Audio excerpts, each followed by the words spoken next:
परमेश्वर की स्तुति। हम भाग 3 में जा रहे हैं। आज 4 जनवरी का दिन है। यहाँ पर आप सुबह परमेश्वर के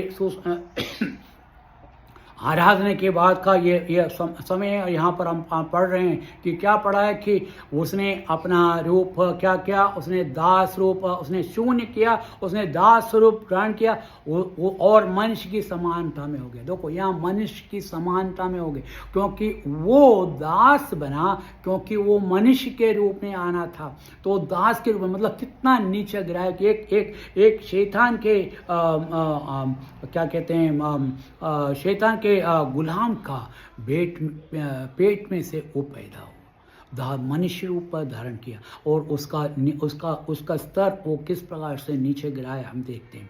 अब 8वां वाक्य में देखते हैं, और मनुष्य के रूप में प्रकट होकर अपने आप को दीन किया। और ये अब ये कह रहा है कि ये मनुष्य के रूप में प्रकट होने के बाद उसने क्या करा, अपने आप को फिर नीचे गिरा दिया। देखिए देखो मनुष्य वो एक तो गुलाम बन के पैदा हुआ, और उसके बाद वो अपने आप को दीन किया, अपने आप को बहुत हम्बल कि इंग्लिश में लिखता है कि ही मेड हिमसेल्फ हम्बल। अपने आप को उसने दीन बनाया, इतना दीन बनाया कि वो सब कुछ करने के लिए अब तैयार हो गए।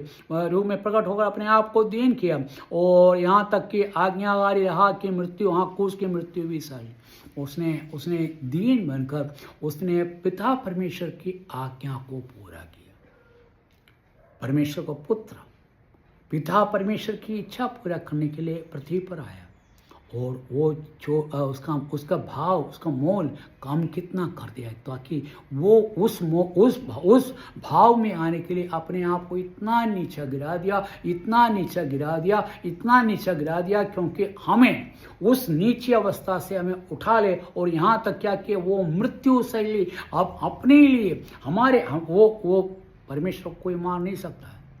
परमेश्वर है, वो महान परमेश्वर है, वो अपने आप को मृत्यु के हवाले कर दिया। देखो कितनी बड़ी बात है। आपने कभी सोचा है परमेश्वर ने कितना दीन बना होगा? वो अपने आप को दीन बनाकर उसने क्या करा, उसने मृत्यु के हवाले कर दिया, और आज्ञाकारी होकर क्रूस, और कौन सी मृत्यु सहा? क्रूस की मृत्यु वो होती है, वो ये कहा जाता है कि क्रूस की मृत्यु के बारे में कहा जाता है, और सबसे बुरी मौत जो है क्रूस की मौत है।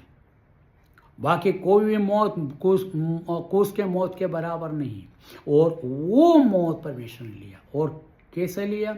हमारे पापों को लेकर, वो पापी ना होते हुए हमारे पापों को लेकर अपने कंधे पे लेकर, और उसने क्या करा, क्रूस के उस पेड़ पर चढ़ गया, और अपने हाथ और पाँवों में वो टांगा गया, वो दोनों हाथ फैलाकर वो टांग दिया गया, और उसके सिर पे कांटों का ताज रखा गया, उसके मुंह पर उसके धारियाँ को नोच दिया गया, उसको उसके मुंह पे थूके, उसके मारा, उसको पीटा, उसको थपड़े मारी, और उसके पीठ ये ऐसा कह सकते हैं जैसे हम जोतते हैं, खेत को जोतते हैं, वैसे उसके पीठ को खेत के जैसे जोत दिया।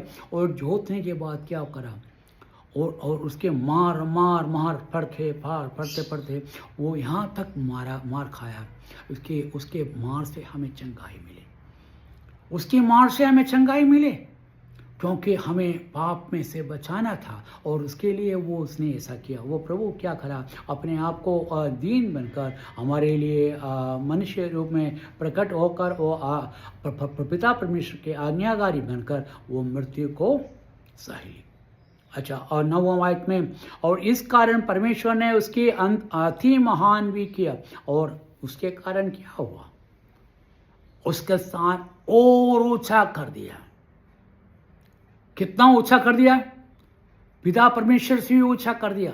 वो तो इक्वल है, वो ऊंचा हो नहीं सकते हैं, फिर भी मैं कह रहा हूँ ऊंचा कर दिया। किस प्रकार से? अब देखा जाए कि जो न्याय जो करने वाला कौन था? पिता परमेश्वर था।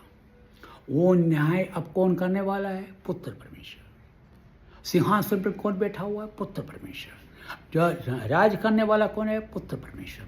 सब कुछ करने वाला कौन है? पुत्र परमेश्वर। वो उसको ऊंचा बना दिया, सर्व अति उत्तम स्थान उसे दिया, क्योंकि उसने अपने स्थान को छोड़कर वो नीचे आने के कारण परमेश्वर ने, पिता परमेश्वर ने उसे ऊंचा बना दिया। और वह क्या है कि क्या इसमें परमेश्वर ने उसकी अति महान ही किया, वो अति महान हुआ, पूरे पृथ्वी को न्याय करने वाला, पूरे पृथ्वी हर आदि से लेकर अंत तक जितने भी मनुष्य हैं उनके सबको न्याय करने वाला कौन है? प्रभु यीशु मसीह है। वो ही न्याय करेगा। और वो किस प्रकार से न्याय करेगा? उसके वचन के अनुसार।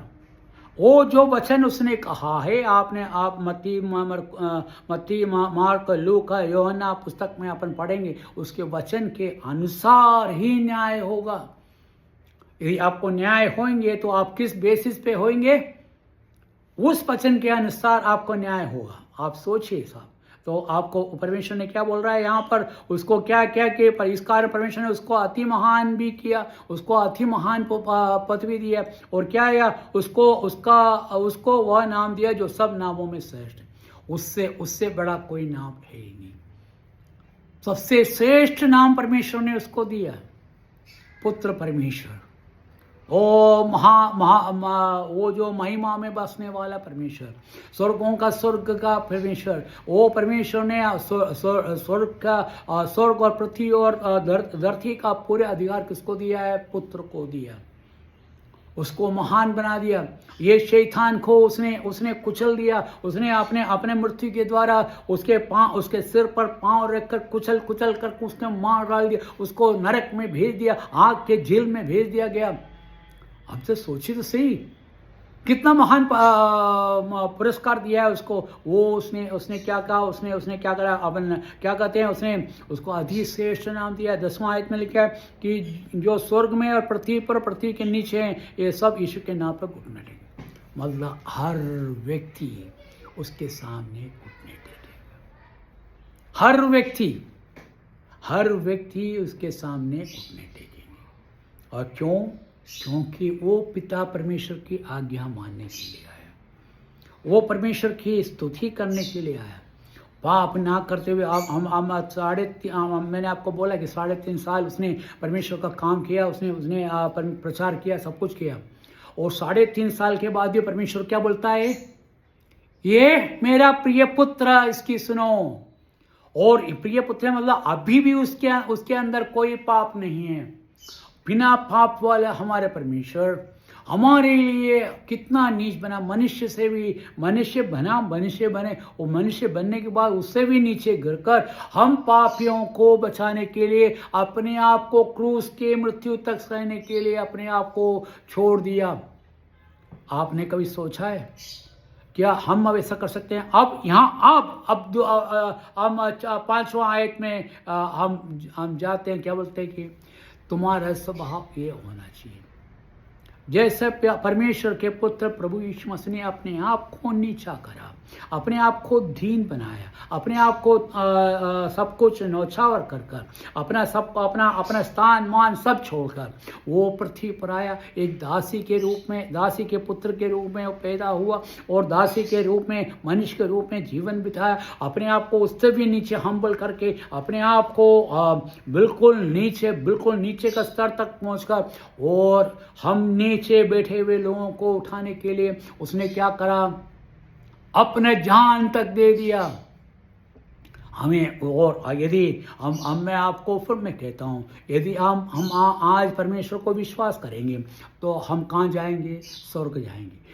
उसने इसलिए हमारे लिए दीन बनाए, उसका क्योंकि हमें दीन बनने से ताकि हमें उस दीन अवस्था से निकाल सके, हमें उस गरीबी अवस्था से निकाल सके, हमें उस दुष्ट के चंगुल से निकाल सके, उस शैतान के चंगुल से निकाल सके। हमें क्या कहते हैं गरीब अवस्था से निकाल सके, गुलामी की अवस्था से निकाल सके और शैतान के पंजे से छुड़ा सके। देखो कितना महान काम है, उसने ये सब कुछ किया है।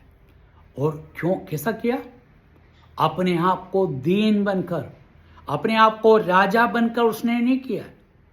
हम राजा बनकर हम बहुत सारे काम कर सकते हैं, यहाँ पर प्रभु यीशु मसीह राजा बनकर काम नहीं करा। आप ये बात सोच लें, प्रभु यीशु मसीह ने राजा बनकर ये काम नहीं किया है। राजा बन के करता तो आप बोलते कि वो राजा था इसलिए किया। वो परमेश्वर होने के बाद भी अपने आप को दीन बनाकर, अपने आप को नीचे गिराकर उसने हमारे लिए अपना जान दे दिया। और इसलिए क्या हुआ, 10वां आयत में पढ़ते हैं, वो क्या है, स्वर्ग और पृथ्वी के नीचे वे सब कुछ उसके नाम पे घुटनेंगे। सभी लोग उसके सामने घुटने टेकेंगे। परमेश्वर के सामने घुटने टेकने वाले कौन है? सब लोग। ऐसा कोई भी नहीं है, स्वर्ग में हो या पृथ्वी पे हो या समुद्र में हो या पृथ्वी के नीचे हो, कहीं पे भी हो, सबको उसके सामने घुटना टेकना पड़ेगा। क्योंकि प्रभु ने हमारे लिए दीन बना, हमारे लिए नीचा बना, हमारे लिए हमें जान बचाने के लिए, हमें जान छोड़ा, हमको परमेश्वर की स्तुति और प्रशंसा करने लायक हमें योग्य बनाया। और उसने अपने आप को क्रूस के मृत्यु के कारण हमें जिलाया, हमें शैतान के मुक्ति दिलाई, और ताकि हम उसके बेटे और बेटियां कहलाए। आज हम यहाँ पर बैठे हुए सभी लोग क्या परमेश्वर के द्वारा परमेश्वर के बेटे और बेटियां हैं। अब शैतान को गुलाम नहीं, हम शैतान के गुलाम नहीं है, परमेश्वर के बेटे और बेटियां हैं। परमेश्वर को स्तुति कर, हमारा काम क्या है? परमेश्वर को स्तुति करना, क्योंकि उसने हमें बचाया, हमें ऐसा मौका दिया। इसलिए आप उसकी स्तुति और प्रशंसा करें। प्रभु की जय जयकार हो। मेरे को आपके सामने फिर से आने का मौका दिया, इसलिए प्रभु महान है, प्रभु परमेश्वर धन्य है, और उसके नाम के धन्यवाद हो। और वो उसका नाम ऊँचा है, वो अति श्रेष्ठ है। उस श्रेष्ठ परमेश्वर की स्तुति और प्रशंसा करें। और आज का वचन हम फिर से एक और बार आपको समझाते हैं। हमारा स्वभाव क्या होना चाहिए? हमारा स्वभाव परमेश्वर के स्वभाव के जैसे हमें अपने आप को बनाओ, अपने आप को ढालो, और उस प्रकार से ढाल कर परमेश्वर की स्तुति और प्रशंसा करो। और जैसे उसने दीन बनाया, अपने आप को दीन बनाओ, जैसे उसका स्वभाव हमारे में हो। और क्योंकि हम उसके बीज हैं, तो हम उसके स्वभाव में रहना चाहिए। प्रभु की स्तुति हो, परमेश्वर की जय जयकार हो। आमीन।